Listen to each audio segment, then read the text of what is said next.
नमस्कार, पॉलिटिकल पंचायत देख रहे हैं आप। आपके साथ मैं हूं हिंगलाज दान। राजस्थान में इस बार लोकसभा चुनावों के अंदर भारतीय जनता पार्टी को बड़ा नुकसान हुआ है। ये नुकसान राजस्थान अकेले में नहीं है, हरियाणा में भी नुकसान हुआ है, उत्तर प्रदेश में हुआ है, पश्चिम बंगाल में हुआ है और महाराष्ट्र में हुआ है। ये वो 5 राज्य हैं जहां पर नुकसान हुआ है देश के अंदर। बाकी किसी भी राज्य में बीजेपी को कोई बड़ा नुकसान या मिसकैलकुलेशन नहीं रही है बीजेपी की, लेकिन राजस्थान में नुकसान जो हुआ है उस पर पार्टी और केंद्रीय नेतृत्व ज्यादा चिंतित इसलिए हैं क्योंकि बाकी जगह के नुकसान के गणित अलग अलग थे। हरियाणा में एंटी बीजेपी एक इन्वायरमेंट, किसान आंदोलन और जाट नाराजगी की वजह से बना हुआ था, उसका नुकसान हुआ है। इसके अलावा पश्चिम बंगाल में ममता बनर्जी की ताकत को मिसकैलकुलेट किया गया। तो वहीं महाराष्ट्र के अंदर पार्टियां जिस तरीके से शिवसेना और एनसीपी में टूट हुई और उसके बाद में वोटर का मिजाज किस धड़े की तरफ है, इन तमाम चीजों को कैलकुलेट करने में बीजेपी नेतृत्व ज्यादा कामयाब नहीं रहा। लेकिन राजस्थान में जो बीजेपी को नुकसान हुआ है उसकी वजह केंद्रीय नेतृत्व या पार्टी की रणनीति से ज्यादा प्रदेश नेतृत्व के फैसले और प्रदेश स्तर के पार्टी प्रदेश अध्यक्ष का लेवल कह दो या पार्टी कार्यकारिणी ने जो जिस तरीके से फैसले लिए, टिकट वितरण से लेकर के टिकट वितरण के बाद के डैमेज कंट्रोल के प्रयासों को लेकर के, इन तमाम वजहों से पार्टी को नुकसान हुआ है। यानी कि राजस्थान में जो बीजेपी की हार है वो केंद्रीय नेतृत्व के खिलाफ हार ना होकर के लोकल इक्वेशंस, लोकल गणित और लोकल लीडरशिप के खिलाफ। और ऐसे में ये चर्चाएं हैं कि क्या बीजेपी का प्रदेश अध्यक्ष बदला जाएगा, और अगर बदला जाता है तो सीपी जोशी के बाद में कौन हो सकता है राजस्थान बीजेपी का नया प्रदेश अध्यक्ष। हालांकि जब सीपी जोशी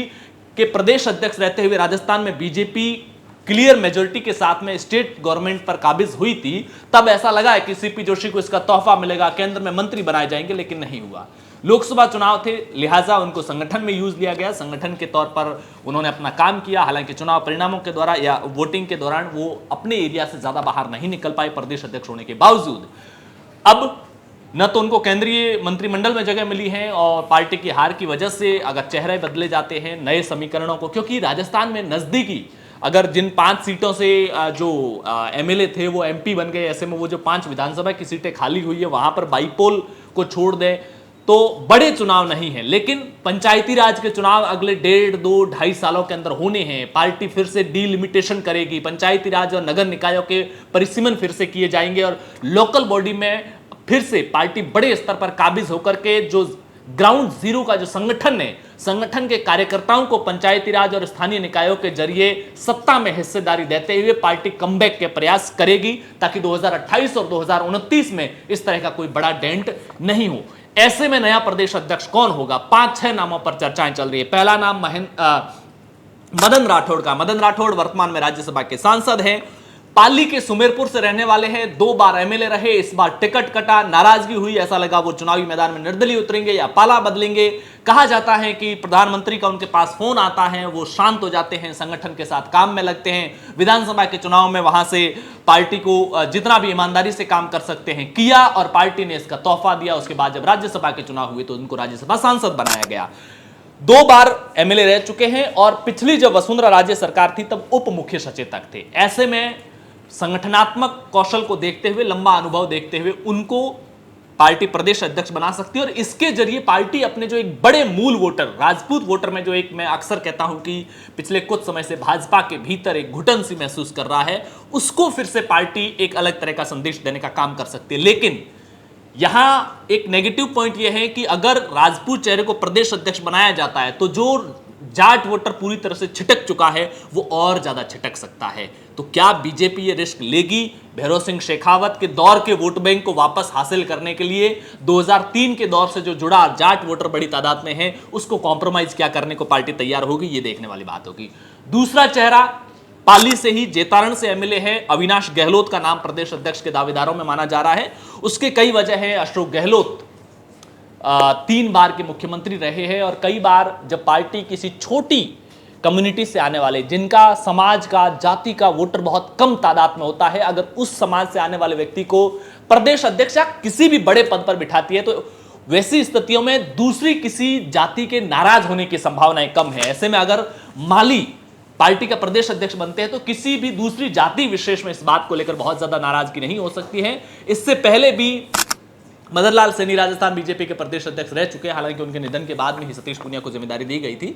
वसुंधरा राजे सरकार के आखिरी का समय के दौर में वो भी रहे हैं। लेकिन अशोक गहलोत इसी समाज वर्ग से आते हुए 3 बार राजस्थान के मुख्यमंत्री रहे हैं और पिछले 25 सालों से राजस्थान कांग्रेस की राजनीति पर उनका एक छत्रप राज है। और अशोक गहलोत तो कई बार कह भी चुके हैं कि मैं सौभाग्यशाली हूं कि मैं पूरे प्रदेश के अंदर अपने समाज से एकमात्र विधायक हूं, मेरी कोई बड़ी तादाद में वोटर नहीं है कि कई ज्यादातर कोई बड़ी तादाद में वो रिजल्ट को उलटफेर करने की ताकत रखते हो, लेकिन बावजूद इसके मैं 3 बार का मुख्यमंत्री रहा। अशोक गहलोत का खुद का ये बयान है। एक और नाम माली समाज से आता है, राजेंद्र गहलोत का। जोधपुर से आने वाले राजेंद्र गहलोत राज्यसभा के सांसद हैं। उनका एक्सपीरियंस बहुत लंबा है। भारतीय जनता युवा मोर्चा के राष्ट्रीय उपाध्यक्ष रहे हैं, लंबा तजुर्बा है संगठन में काम करने का, 2 बार के एमएलए हैं, मंत्री रहे हुए हैं, 3 बार प्रदेश उपाध्यक्ष रहे हुए हैं, राज्यसभा सांसद है, बेहद शांत स्वभाव के माने जाते हैं। वो भी अविनाश गहलोत की तरह उसी समाज वर्ग से आते हैं। संख्या में समाज बहुत छोटा है, लिहाजा किसी दूसरी जाति के नाराज होने के चांस कम हैं।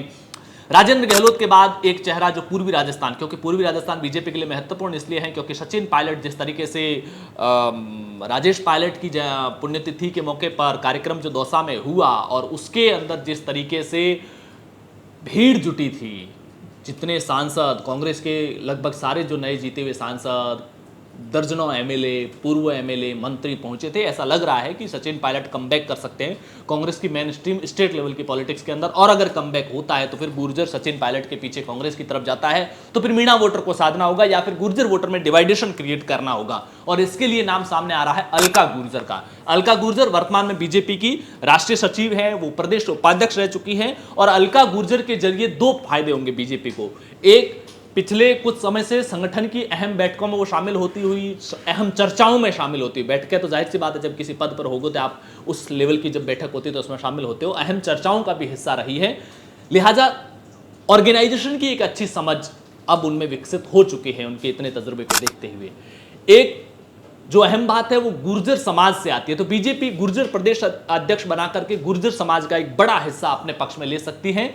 महिला होने का भी फायदा पार्टी को मिल सकता है। तो महिला और गुर्जर, एक पंथ 2 काज। अलका गुर्जर के बाद एक नाम चर्चाओं में है, अजीत मांडना। सुथार समाज से आते हैं अजीत मांडना। ओबीसी का, अगर मूल ओबीसी के चेहरे पर आप सुथार समाज को ले सकते हैं। और एक लंबा अनुभव है, करीब 24 साल तक बीजेपी और आरएसएस में काम किया है। वर्तमान में प्रदेश के महामंत्री हैं। और मैं कहता हूं कि माली समाज की तरह सुथार समाज भी तादाद में बहुत ज्यादा बड़ा नहीं है, लिहाजा उनके प्रदेश अध्यक्ष बनने से किसी दूसरी जाति के अंदर नाराजगी पनपे ये भी नहीं है संभावना। लिहाजा एक अजीत मांडना के नाम की चर्चाएं हैं। एक नाम कुलदीप धनखड़ का है, जयपुर की विराटनगर से एमएलए हैं। इंद्राज गुर्जर सचिन पायलट के करीबी हैं। इंद्राज गुर्जर को हटा करके वो एमएलए बने हैं क्योंकि सचिन पायलट के करीबियों को उनकी स्ट्रांग होल्ड वाली सीटों पर बहुत कम हराने में कामयाबी मिली है, लिहाजा कुलदीप धनखड़ हराने में कामयाब रहे हैं। जाट समाज के एक चेहरे के तौर पर हैं। बीजेपी से जाट समाज छिटका है, उनकी वापसी के लिए कुलदीप धनखड़ जैसे चेहरे को पार्टी आगे बढ़ा सकती है। हालांकि इससे पहले सतीश पूनिया भी बीजेपी के प्रदेश अध्यक्ष रह चुके हैं। चर्चाएं ये भी हैं कि सतीश पूनिया को फिर से कोई जिम्मेदारी देकर के मेन स्ट्रीम में लाया जा सकता है। कुलदीप धनखड़ 2 बार के बीजेपी के महामंत्री रह चुके हैं। विराटनगर के एमएलए होने के साथ साथ जो कुछ समय पहले ही 15-20 दिन पहले जो विधानसभा की समितियां बनाई जाती है, जिसको स्पीकर के पास पावर होता है, तो वासुदेव देवनानी ने जो समितियां बनाई है उसमें निकाय और पंचायती राज संस्था समिति है, उसमें भी उनको शामिल किया गया है। ये कई अहम पॉइंट है, लेकिन एक थोड़ा सा नेगेटिव पॉइंट उनके पक्ष में यह आता है कि 2018 के अंदर भी वो टिकट के दावेदारों में शामिल थे, लेकिन जब बीजेपी ने टिकट नहीं दिया तो वो बागी हुए, निर्दलीय चुनाव लड़े, चुनाव परिणाम आए, इंद्राज गुर्जर कांग्रेस के चुनाव जीते और कुलदीप धनखड़ नंबर 2 पर रहे थे। तो ऐसे में क्या पार्टी से एक बार बगावत करने का उनको नुकसान भी हो सकता है। हालांकि ऐसा कोई रूल नहीं है कि किसी ने अगर निर्दलीय चुनाव लड़ लिया तो फिर उनको पार्टी कोई पद नहीं देती है। बड़े बड़े कांग्रेस से आए, बीजेपी में आए हुए नेता भी आज मुख्यमंत्री और केंद्रीय मंत्री बने हुए बैठे हैं, तो वैसे कोई अहम बात नहीं है। एक और नाम चर्चाओं में है, प्रभुलाल सैनी का। वर्तमान में बीजेपी के प्रदेश उपाध्यक्ष है। वसुंधरा सरकार में कैबिनेट मंत्री भी रहे थे और उनकी जो इमेज है बहुत ज़्यादा कंट्रोवर्शियल नहीं है। जब वसुंधरा राजे और राजस्थान बीजेपी के 2 धड़े पिछले 4-5 सालों में थे, तब भी उनकी कोई एक गुट को लेकर के इमेज नहीं बनी हुई थी। तो निर्विवाद चेहरा होने की वजह से भी उनके नाम की चर्चाएं है, काफ़ी लंबा अनुभव भी उनके साथ में है। ये वो 5-6 नाम हैं जो बीजेपी के प्रदेश अध्यक्ष की रेस में हैं। आपके हिसाब से राजस्थान बीजेपी आने वाले समय में क्या प्रदेश में नेतृत्व में कोई परिवर्तन करेगी, संगठन या सरकार के स्तर पर? और अगर परिवर्तन करती है तो क्या कुछ परिवर्तन होने चाहिए? अपनी राय कमेंट बॉक्स में जरूर बताएं। पॉलिटिकल पंचायत पर पहली बार आए हैं तो चैनल को सब्सक्राइब जरूर करें। शुक्रिया।